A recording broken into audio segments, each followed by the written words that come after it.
status is always at play. We mustn't pretend that it isn't. And whether or not you're all sort of agreeing unconsciously to have what looks like an equal status or not, it's still at play. Hi, Tessa, how are you? Good, thank you, Russell. How are you doing?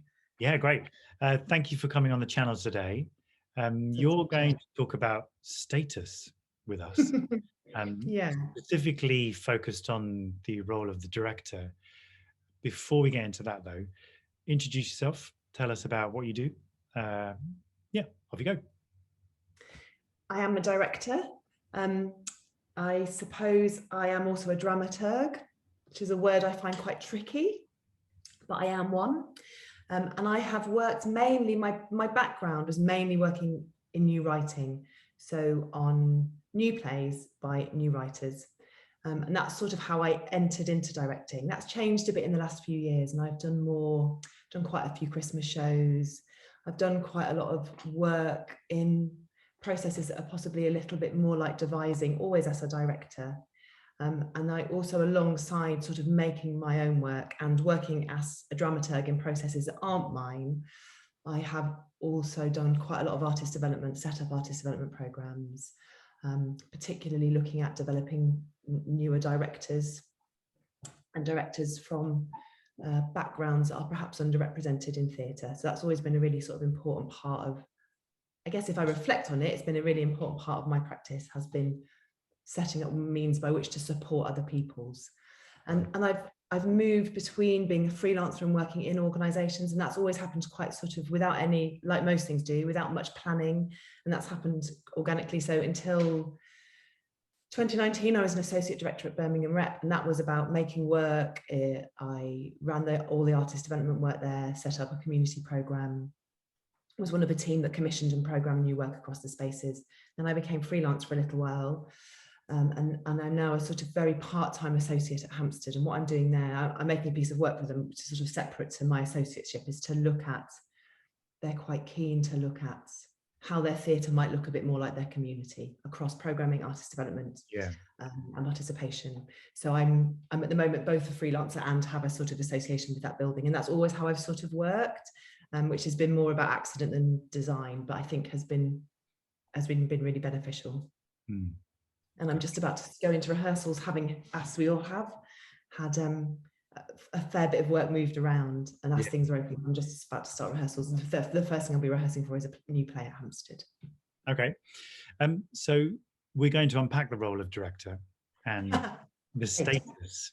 Now, I've always been fascinated with status in the theatre, but the director seems to kind of be at the top of this triangle, this imagined triangle of status. What are your thoughts on that? And, why do you think that is still kind of there? Yeah, it's so interesting, because when you asked me to talk about status, my first response was, I don't know why you're asking me, because I'm very democratic in rooms. I like to think I'm very facilitatory, that the role of director is just a title, really.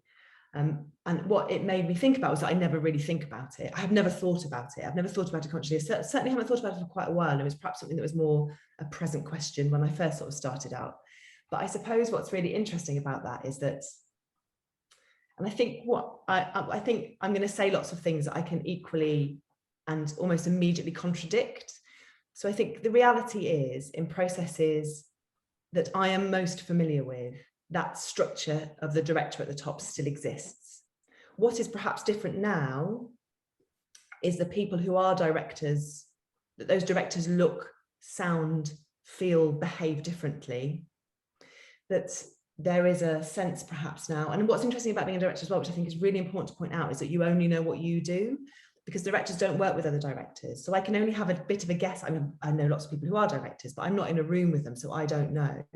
So you can only ever really reflect things through your own experience, because there's only ever one of you. There's very little co-directing. It's not a thing that exists. Although I have seen other directors work, because I do work as dramaturgs in other processes. So I think there both is still that structure, but the peopling of that structure has changed.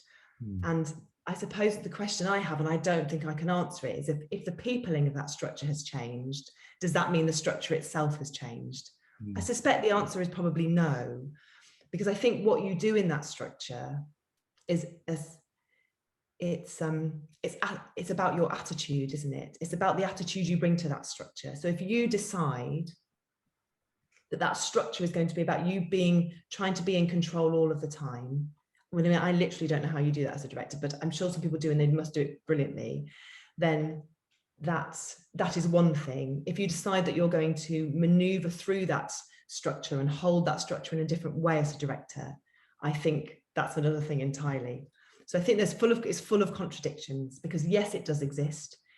Yes, you are at the top of that triangle. Yes, it is your responsibility. Yes, you make a lot of calls about things. Yes, you make big calls about things. But that doesn't mean to say that within that, there can't be a much more democratic spirit of collaboration. So I don't think that, I think what that does is throw up more questions than answers, but that was sort of my response to it. And what was really interesting is that I don't think about it anymore. As I've got more experience as a director, I said, perhaps feel more confident. I can perhaps identify what the craft of a director is. And as I've got older, actually, there is something about getting a bit older in those spaces that I think is useful. When I first started, I was very conscious of being young and what that meant in spaces when you were working with people who are older. But I think there's something about, I think I view that differently now because of where I am, I guess. It's very personal. Yeah. I think that's a really sort of slightly inconclusive response, but those were the things that I began to think of when you posed that question. Yeah, no, I like that response. It's actually cleared a couple of cobwebs for me, because Oh, really? I do a lot of directing, probably more than anything else. But I would like to class myself as a collaborative director in some ways. But like you say, the structure still kind of has to exist, because ultimately I think the director's role is to steer the ship. Like you say, you know, the buck has got to stop somewhere. It's a case of to what end is the director, you know, that end has to come when the curtain goes up, right? So just sticking with the rehearsal room status, how have you ever come across any situations where you are maybe working with somebody who's prolific? I mean, I have myself, and you know, how do you handle that? Because then another version of status comes within the room. And if you're supposedly at the top of the tree, albeit a collaborative one, how do you handle that bit? Yeah, I think that I have been really lucky with, I love actors. I've worked with brilliant actors. I don't think that I have worked with somebody, I have definitely encountered moments where there is status is always at play. We mustn't pretend that it isn't. And whether or not you're all sort of agreeing unconsciously to have what looks like an equal status or not, it's still at play. But I don't think I can't think of an example of working with a very prolific. I know the sort of system that you are referring to, which is the named casting, which is often actors who have perhaps offered parts when other people have had to audition. They're on the poster. They're the thing that sells. They're the draw. I think that's what you're sort of alluding to, perhaps. I don't know, but I suppose I just don't find myself working in that type of theatre. That's partly to do with having worked in new writing, and it's not to say you don't get star casting in new writing. Of course you do. It's partly having to do with having worked outside London for quite a bit and continuing to work outside London. I think I may be wrong about that, and I think it's the sort of, I don't know, and this might be I haven't really thought about this, but this might be to do with my status. I don't think I would want to work in that process. I don't think I would want to work in a process where people didn't all audition or were all offered their parts. And actually, I've just casting a show in which we have directly offered someone a part because the part was sort of written for them. So I've already contradicted myself in that. But I think I have not found myself gravitating towards that system and that way of making theatre. And I don't think I ever would, because I think but that might be because maybe there's something deeply unconsciously in me because that would mean that I probably didn't have the status. It might be that, I don't know. I think there's also lots of political things about that I find tricky. Yeah. Although I'm very aware market forces and what casting needs to do for those, and are not in any way dismissive of those or naive to those. So I don't, but I've certainly worked in rooms where there's always little negotiations, aren't there, all the time for all of us in those spaces, where you can sort of feel a status shifting in a way that you know you need to manage. Yeah. And what do you do then? I suppose it really depends on the situation. And sometimes that shift is good and okay, and you just need to let that go. And sometimes someone knows the answer and you don't. A lot of the time that happens. Sometimes that's just a thing that will play itself out and it will disappear again. I suspect that if as a director, you hold on to your power and status too tightly, you're going to have a dreadful time.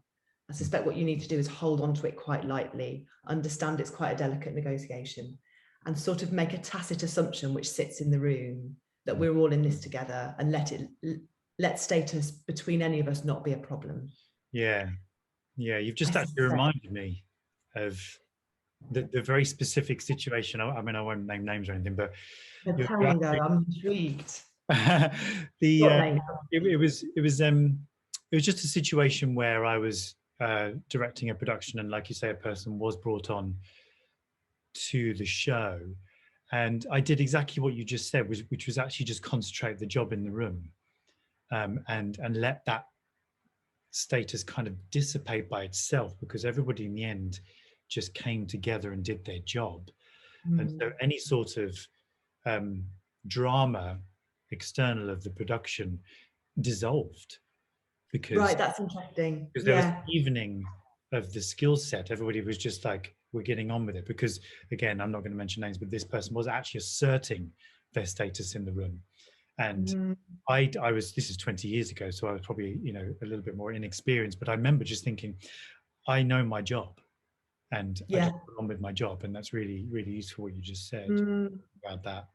And it's a hard thing, isn't it? Because I think sometimes when you encounter things in the room that are challenging, sometimes you can't avoid those things. There's always good days and bad days, and things that people find tricky, and things that you as a director find tricky, that you have to look at and hold. And I think it's really dependent on the context, isn't it? But I think sometimes the best way to deal with things, I think there's probably two ways that I have identified. One is that you can just let things go. Sometimes things work themselves out on their own, don't they? And you have to just think this is a moment, and it will move through it. And if I draw too much attention to it now, and I make a thing of it as the director, what I'm going to do is cement that in, and then that's going to be harder.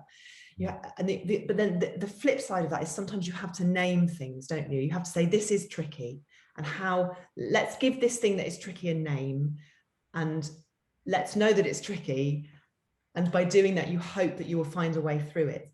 Status is so delicate, isn't it? And so difficult to put a language to, because you can sometimes feel like you're losing control for so many reasons that is absolutely nothing to do with anybody else in that room, and is all to do with you and where you are.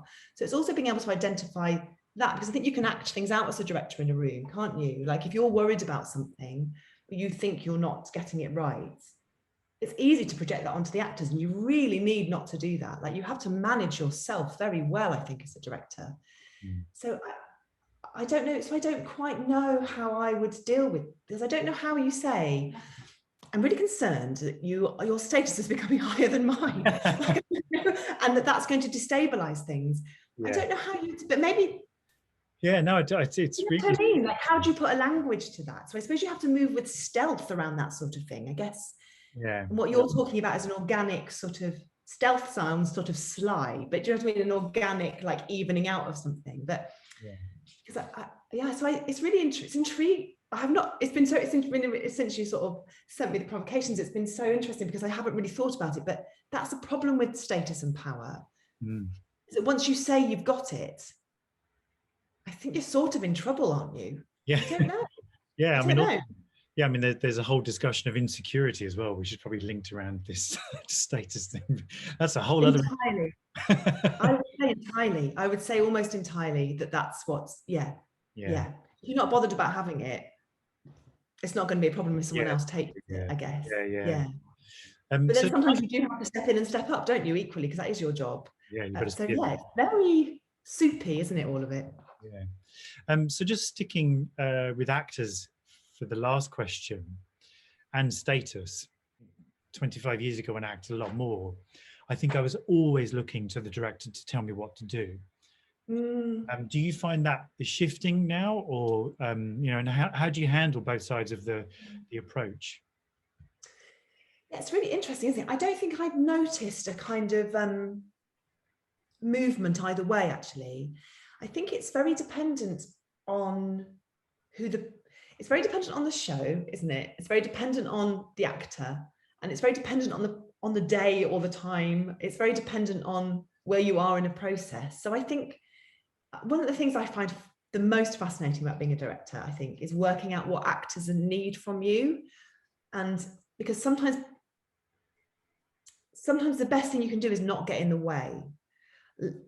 And I've definitely, I think, and again, I hope not recently, but I think certainly when I say one first starts out, what I mean is when I first started out, I think that I had the potential to direct people out of good performances, because you sort of feel like, and again, this possibly links back to status, I should have something to say, and I should have some input, and I should be sort of offering a narrative to every bit of your process as an actor. And as I've got more experience, I just do not think that is the case. But I think you also need to be mindful that sometimes actors need things from you and they can't say, and they're not looking, they don't look like they're looking to you for whatever reason. Sometimes actors need, I worked with an actor who was amazing, and what she really needed was to have where and how she was moving very secure, and she would become quite sort of, she was so brilliant and lovely in a room, so none of this is a criticism of her, but she would become a bit unanchored if she didn't have that. You're like, oh, when I've worked that out, now I can just absolutely know what we need to do in this to make you feel, so that you can be the best that you want to be today. So I think it's a very, I don't know if I haven't recognized movements in the way that actors and directors relate to each other. I haven't recognized a change. I've recognized a change in the way that I understand acting. And there might be it's possible, isn't it? I imagine there probably is a shift in the way that actors and directors are relating to each other. As the people who occupy those roles begin to change, and as the world around us changes, and all of that.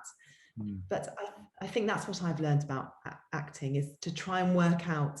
And then, of course, what you've got to do is balance what a company needs as well. So if you do, you know, thinking some of the bigger Christmas shows I've done that have sort of 13, 14 people in them, and Christmas shows have a particular set of demands, which is about having lots of energy, doing 101 things, like being sort of a puppeteer, then moving a table, then coming back on with a different hat. Then, you know, there's a sort of, and that's why they're so brilliant, and there's a sort of rhythm and energy to them. A company of actors doing a Christmas show needs something different, I think, from a company of actors doing a very delicate small piece of new writing. So companies need something different, and then individually within their different actors need different things. And I think that's what I find fascinating, is working out how people work, and being able to work out how I might be useful in that, and when to step in and when to offer things and when to leave it. And sometimes you get that really right, and sometimes you get it really wrong, and some days you judge it well and some days you don't, you know. But I would say that's been my experience of actors.